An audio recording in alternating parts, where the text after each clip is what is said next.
This was last year during a solo road trip I was taking from Wisconsin to Montana.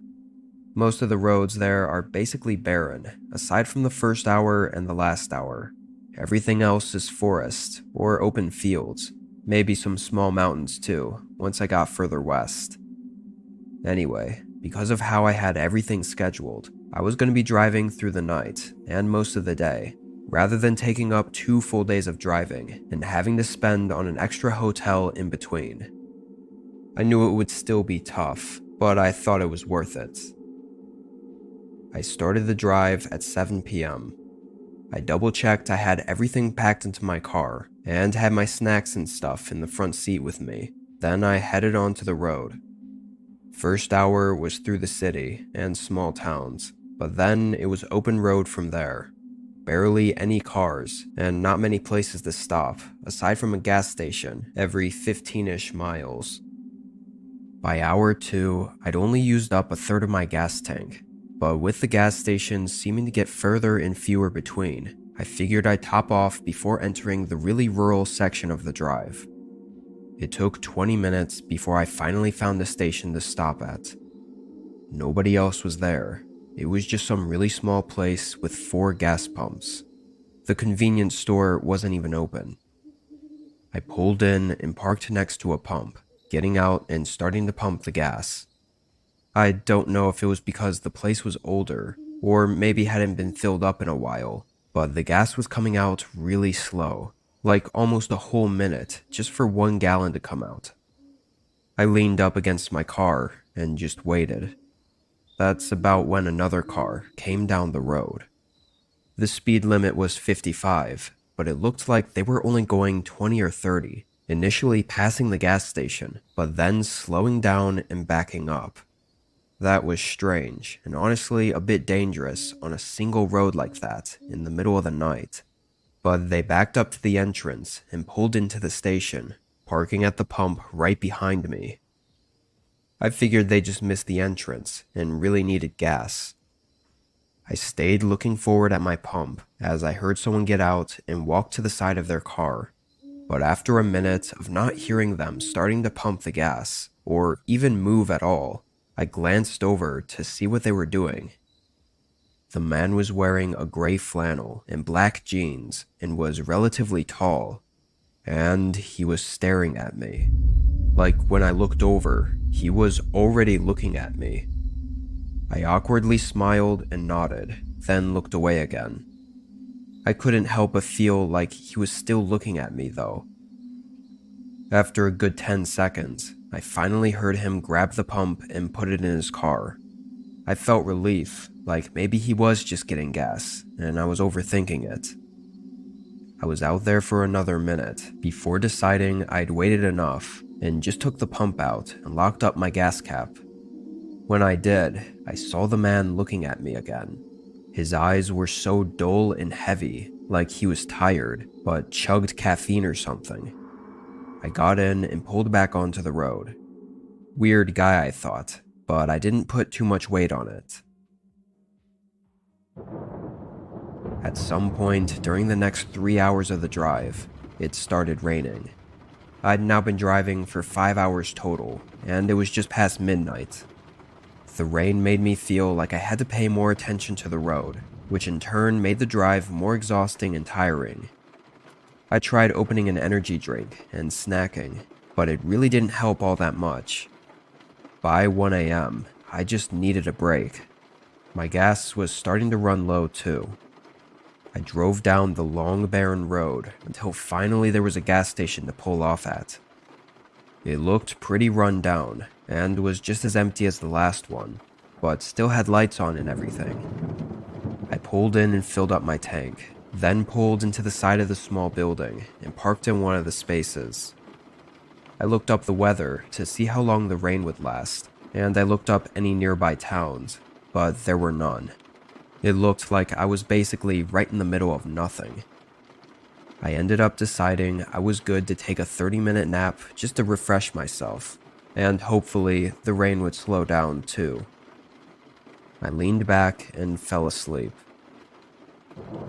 When I woke up, rain was still slapping against the roof, and my alarm hadn't gone off yet. It had only been about 25 minutes. I sat up and looked out the windshield. The whole place was quiet, but there was a car at one of the pumps. I leaned forward and looked closer. It was the same one from the other stop. I was almost sure of it. Either this was a really big coincidence, or something was wrong. Even more odd, the guy wasn't anywhere I could see, not in his car or outside. I felt my face start to go pale. Where the hell was this guy? There was nowhere else at this empty gas station that man could possibly be at. Whatever this was, I didn't want to stay to find out. I turned on the car and put it in reverse. But when I looked in my mirror as I backed out, I saw him. Not behind my car. He was in my back seat, eyes piercing through the dark at me. I jolted forward and kicked my door open, jumping onto the pavement.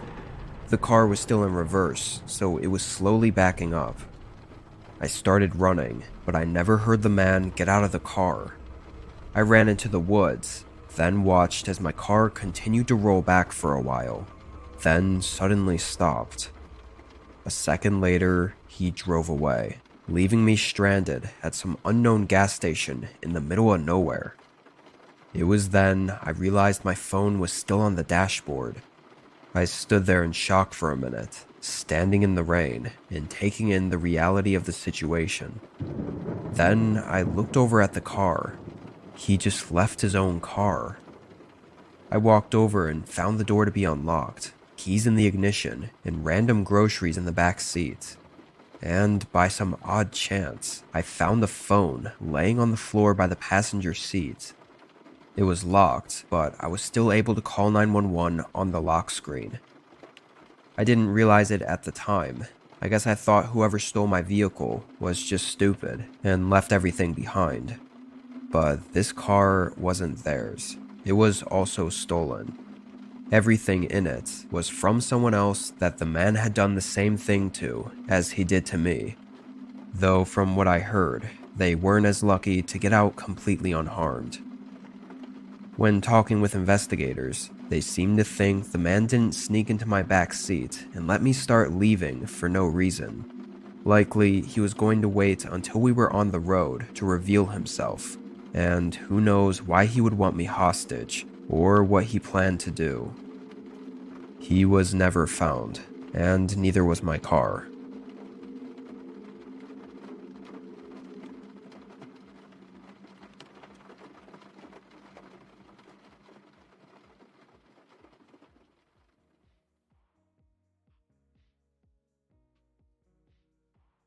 Recently, there's been an enormous data breach. 2.7 billion victims' personal information and social security numbers were stolen. This stolen personal data could allow people to gain access to your financial accounts, or even steal your identity.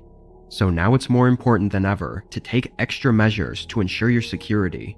There's really no better time than now to take advantage of Aura's security service. I've been regularly sponsored by Aura for over a year now, and it's because I honestly believe their service is amazing. Aura provides continuous monitoring of your personal data and resolves any potential threats that may come up, while also preventing future threats. They also make it incredibly easy for you to use and understand everything going on with your data. With their free trial, you'll be able to have Aura scan and remove your personal data from all over the internet, including scam centers, the dark web, data brokers, and hackers.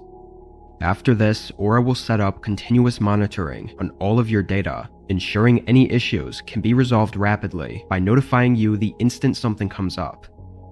When I had first signed up, Aura immediately found dozens of places across the internet that already had my personal data, including my full name and address. In just a couple minutes, Aura cleared all of it. Especially in times like these, with huge data breaches and scams happening so often, having peace of mind knowing Aura is protecting your information is above anything. By using aura.com/whispered or scanning the QR code, you can get a completely free 14-day trial, allowing you to see if your personal data has been leaked, remove that data from multiple large platforms, and securely monitor your personal identity.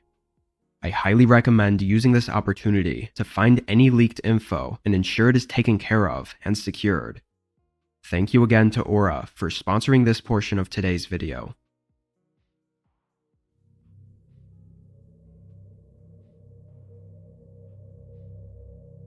This was last year in the middle of January. I live in a relatively small home in a small woodsy town. It was about 45 minutes outside of the city. I only had a half day of work, so this night I was free to chill at home. Around 7, I got an unexpected call from a friend. He said he was having car troubles and asked if I could do him a solid and give him a ride home. Maybe grab some food too. I didn't mind at all and said I'd be right over. This wasn't the first time this had happened, so we'd been through this before. I grabbed my jacket from the front closet and got my keys, then opened the front door to leave. As soon as I opened the door, my whole body jumped. There was a man standing right in front of me on the porch, like literally a foot away from the door. He had a heavy coat with a black gator neck scarf covering his lower face. The man didn't move at all though, like he wasn't equally as startled as me. For a second, I was just embarrassed for getting spooked like that, but then I immediately got curious why he was here. Before I could ask, he apologized and said he was just about to knock. I said it was alright and asked what he needed. The man took a second, then asked if I was David or Daryl, I don't know, something like that. Whoever it was, wasn't me. I said no, and the man just said okay and started walking off the porch. I stepped outside and shut and locked the door behind me, making sure the man walked all the way down my driveway and away from my home before I got in my car. I pretty much thought about that weird encounter the whole drive to my friend's work. My home was in a secluded neighborhood. Like, you don't get random people just going up to people's houses very often because they were so deep in the woods with long driveways. If he was just someone looking for someone else, I guess that did explain it though. I picked up my friend and we grabbed a quick meal at Culver's, then I drove him to his place and dropped him off. It was around 9 p.m. by this point. It was snowing just a little bit, but otherwise it was pretty calm outside. When I got home, I pulled into the driveway and walked up to the front door, unlocking it and getting inside. I took a moment to warm up, then hopped on the couch and turned the TV on. I didn't keep track of time after this because I didn't have to work tomorrow, so there was no need to.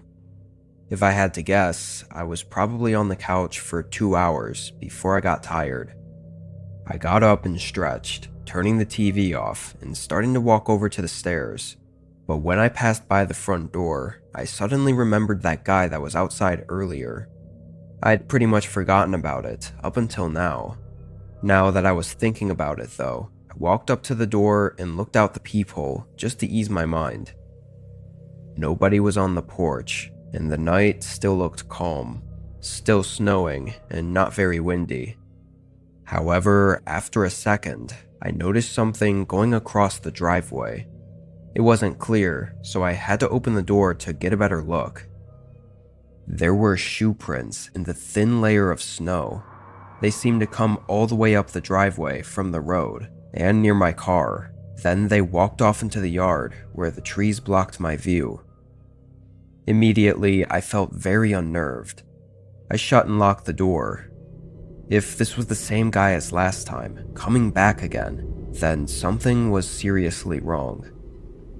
I kept looking back out the windows as I tried to think of what to do next. Thinking back on how strange my interaction with the guy was earlier only made it worse. In the moment, I was concerned enough to call the police. I dialed 911 and stayed by the window as I explained my situation. As I was talking though, I kept hearing something subtle. Every time I'd pause and listen, I wouldn't hear it anymore. The operator probably thought I was crazy. But about a minute into the call, there was a violent thud against the back of the house. I almost dropped my phone from how much it made me jump. I hurried over to the hallway, hearing another loud thud as I looked down. There was someone outside the back door. With the reflections of light from inside the house contrasted with the dark outside, I couldn't see anything but slight movement behind the door. Another thud crashed into it. It was heavy. They definitely had some kind of weapon or something to break the door down with. The operator told me to either find somewhere to hide and lock myself away, or find an escape. I decided to grab my keys and sprint to my car. Even though I knew the man was behind my house, it was still terrifying running out into the open. There could have been more than one person, or even someone waiting by my car. Thankfully, there wasn't, and I was able to get away. It was a good thing I left, because when the cops got there, the back door had been beaten open and watery shoe prints filled the house. But nobody was inside. All I could really give the officers was a description of the man who was at my doorstep, which there was no actual evidence of it being the same person. So if they did find him, it wouldn't do much anyways. But they never did. Whether or not it was him though, I think I got lucky that I ran into him on my way out of the house. Had I not, I wouldn't have checked out the door before going to bed. If I was asleep already, maybe they would have been more subtle with breaking in. I don't know, but what's so unnerving is that this all happened on just an ordinary day. There was no way to know. It could be any day that something like this happens. With him still out there, sometimes I feel like I'm just waiting for it to happen again.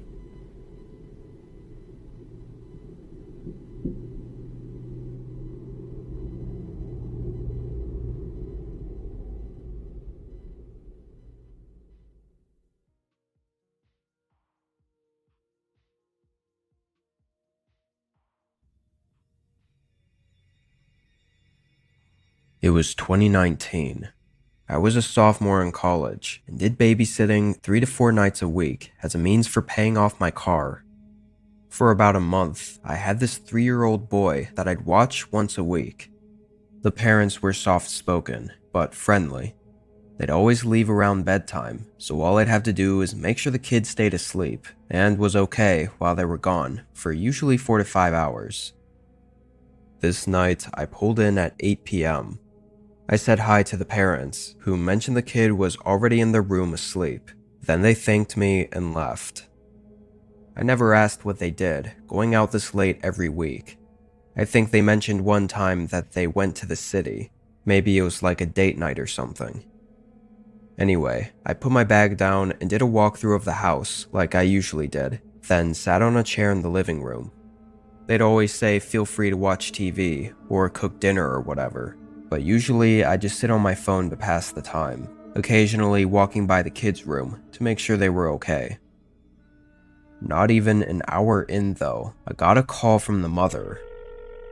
I obviously answered, but I was confused when she asked if I called her just now. I said no, I was still at the house and hadn't called for anything. I guess she had gotten a call from an unsaved number, but nobody said anything when she answered. She thought maybe I'd gotten a new phone, or was using a different one or something, and the call just didn't come through correctly. I assured her we were all good here, and she said okay, and hung up.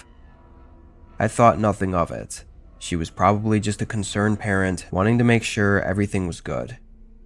I did another check on the kid, then sat down again. About 20 minutes passed. I was still on my phone watching a video when I saw headlights shine into the front windows. The light came in through the cracks between the blinds. I thought it was just a neighbor pulling into their house, but after a couple minutes of the light not shutting off, I got up and peeked out the window. There was a dark gray sedan parked right out front of the house by the curb.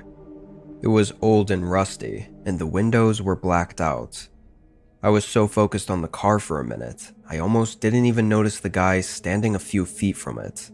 They were closer to the end of the driveway, standing near the sidewalk and looking up at the house I was in.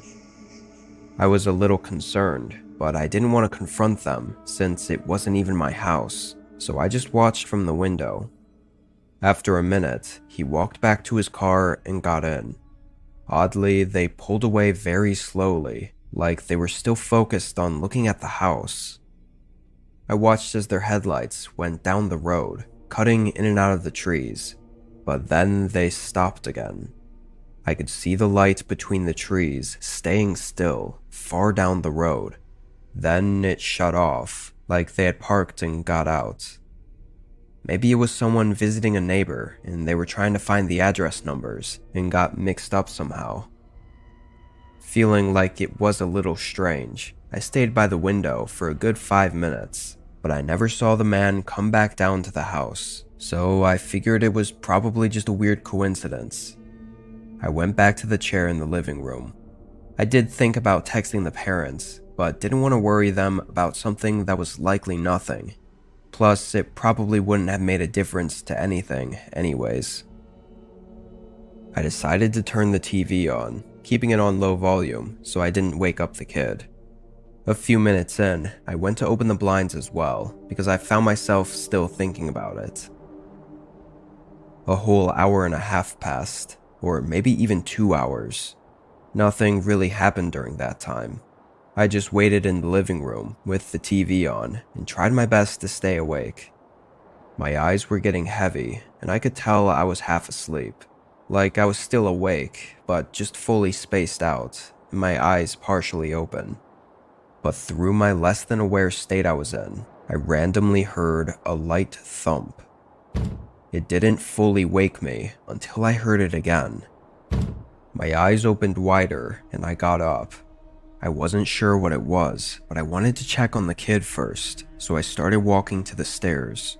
But when I passed through the hallway, I heard it again and saw something in the corner of my eye. I turned my head. There was someone outside the back door, pulling on the handle and looking right at me. Once he saw me looking at him, he started pulling on the handle even harder, trying to brute force it open. My adrenaline kicked in, and I sprinted up the stairs. I went in the room and got the kid, trying to keep them calm. As I was up there, the thumps got louder, like now he was using something to rip open the door. With the kid in my arms, I hurried down the stairs. When I got to the bottom, there was one more sound. It sounded like cracking plastic and metal. I went back into the hallway toward the front door, but I saw the back door was open and the man was rushing inside. He had regular casual clothes on and dark hair. That was all I saw before I noticed a knife in his hand. He didn't hesitate to start running at me. I rushed out the front door, getting into my car and backing out just as he got up to my window. I drove to a safe place and called 911 and the parents. Of course, he was gone before anyone got there. The way I see it, I think the man was going to threaten me with the knife, or even harm me, so he could kidnap the kid. That's what it felt like was going to happen. But how'd he know the parents would be away, and why kidnap this kid specifically? What's weird is after all of it, the parents stopped talking to me and never hired me again. They thanked me on the night of the incident, but then went radio silent. It was like they didn't want me to find anything out about what happened. I did my own research, but didn't find much. Only thing I found out was that the mother had been married before to a man that looked somewhat similar to the guy I saw. No way to know for sure though. I'm just speculating. It's been years now, so I don't think we'll be getting any answers.